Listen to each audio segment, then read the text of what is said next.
Vijayawada Raghavayya park వచ్చేసాము. ఎలాగో ఎప్పుడు వీక్ డేస్లో కుదరదు కాబట్టి సండే మా సామిబాబు కోసం కేవలం ట్రైన్ ఎక్కించడానికి రాఘవయ్య పార్క్కి వచ్చేసాము. వాడికి ట్రైన్ అంటే చాలా చాలా ఇష్టము. సో అందుకు ఇక్కడ టాయ్ ట్రైన్ ఉంది కదా, ట్రైన్ ఎక్కించడానికి వచ్చాము. ఎక్స్పీరియన్స్ అంతా ఓకే. 70 రూపీస్కి ఓన్లీ ఒక్క రౌండ్ అంట. అది కూడా ట్రైన్ ఆ మెయింటెనెన్స్ ఉందో లేదో తెలియదు, డొక్కుగా ఉంది.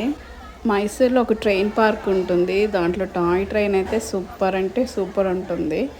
అండ్ మన విజయవాడలో ఈ టూరిజం ఇలాంటి పార్క్స్ అన్నీ డెవలప్ అవ్వాలంటే ఎన్ని రోజులు పడతాయా ఎలాగా అని అనిపిస్తుంది. ఎందుకో కానీ ఇంకా డెవలప్ అవ్వాలి విజయవాడ అని అనిపించింది. బట్ పార్క్ అదంతా బాగుంది. సండే కదా, ఫ్యామిలీస్తో నిండిపోయింది. చక్కగా అందరు పిల్లలు ఫ్యామిలీస్తో వచ్చి మంచిగా ఆడుకుంటున్నారు. అండ్ ఇక్కడ అంటే ఇప్పుడే లైట్లు వేశారు, ఇప్పటివరకు చీకటిగా ఉంది. ఇది మాత్రం టన్నెల్లోకి వెళ్ళినప్పుడు మాత్రం భలే ఉంది, సూపర్ అంటే సూపర్గా. శామీ అలాగే గమనిస్తున్నాడు, వాడికి ఏమనిపించిందో. తర్వాత మళ్ళీ టన్నెల్ నుండి బయటకు వచ్చాక ఫుల్ ఎక్సైట్ అయిపోయాడు. ఓవరాల్గా ఓకే ఎక్స్పీరియన్స్. మా జాయ్ పాప కూడా కొంచెం బాగానే ఎంజాయ్ చేసినట్టు అనిపించింది, చేతిలో ఆ లాలీపాప్ చీక్కుంటూ. తర్వాత ఇంకొన్ని కిడ్స్ గేమ్స్ ఉన్నాయి. ఫుల్ కమర్షియల్ అబ్బా విజయవాడ. అసలు మైసూర్ ఎంత ఫ్రెండ్లీయో అంత కమర్షియల్గా ఉంది విజయవాడ. దానికి దీనికి కంపారిజన్ కాదు, కానీ అక్కడ చూసాము, ఇక్కడ కూడా చూసేసరికి అనిపిస్తుంది.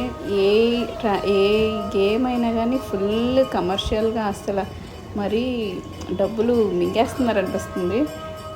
యూస్ లేని కూడా అంతంత మనీ చెప్పి టైం స్టాంప్ కూడా చాలా తక్కువ టైం స్టాంప్, 5 మినిట్స్కి 70 రూపీస్ తీసుకున్నారు ఒకదానికైతే. టూ మచ్ అనిపించింది. మరి అంతగా లాగకూడదు, పిల్లలు కదా ఇంకా ఏడిపిస్తారు, కంపల్సరీ ఎక్కించాల్సి వస్తుంది. ఇది చూడండి సామిబాబు, 5 మినిట్స్ 50 రూపీస్ అంట. ఇది అసలు పిల్లలు ఉన్నారని జస్ట్ జంప్ చేయడానికి వాడు ఎగ్జైట్ అయ్యి వెళ్దాం అన్నాడు. 5 రూపీస్కి 50 రూపీస్ అంటే టూ మచ్ అనిపించింది. అసలు మరి ఇది ఎక్కడరా బాబు అన్నట్టుంది. కొంచెం టూరిజం అవి డెవలప్ అయితే కానీ ఇంత ఇదిగా మనల్ని పేల్చరు అని అనిపిస్తుంది. టూ మచ్ అసలు ఇంత చిన్నదానికి 5 మినిట్స్ 50 రూపీస్ అంటే టూ మచ్ అనిపిస్తుంది. ఇంత పిల్లలు తీసుకొచ్చినప్పుడు అడిగినప్పుడు ఒక్కొక్కసారి వద్దనలేము, తప్పదు.